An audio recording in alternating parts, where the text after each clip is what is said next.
ছাত্র শিবির panel brief করছে, আমরা সরাসরি যেতে চাই তাদের ব্রিফিং এ। ভোট গ্রহণ প্রক্রিয়ায় কোনো অনিয়ম হয়েছে কি?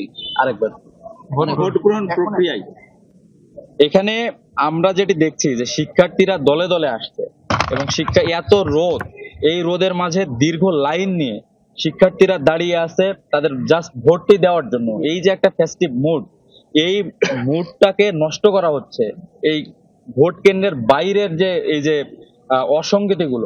অসঙ্গতিগুলো দিয়ে এটাতে লেভেল প্লেইং ফিল্ডটা বজায় থাকছে না। তবে শিক্ষার্থীরা তাদের অধিকার আদায় কিভাবে করতে হয় এটা জানে, তাদের ভোটাধিকার কিভাবে প্রয়োগ করতে হয় এটা জানে। আমরা শিক্ষার্থীদের উপর আস্থা রাখছি। একদিকে আপনারা অভিযোগ করছেন অনিয়মের, আবার অন্যদিকে আপনারা শিক্ষার্থীদের উপর আস্থা রাখছেন, ভোটে থেকে যাবেন বলছেন।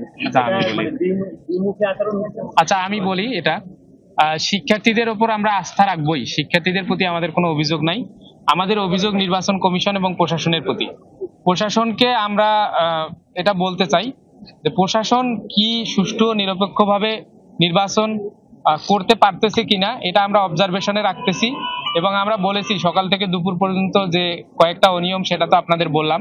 এরপরেও যদি এরকম কোনো অনিয়ম ঘটে সেটাও আমরা ব্যবস্থা নেওয়ার জন্য প্রশাসনকেই বলবো বা আপনাদেরকে বলবো। তবে নির্বাচন কমিশন এবং প্রশাসনের ভোট গ্রহণ সুষ্ঠু ও নিরপেক্ষ হয়েছে কিনা সেটা ফলাফলের পর আমরা জাজমেন্টটা দিব, আমরা অবজারভেশনে রাখতেছি ইনশাআল্লাহ।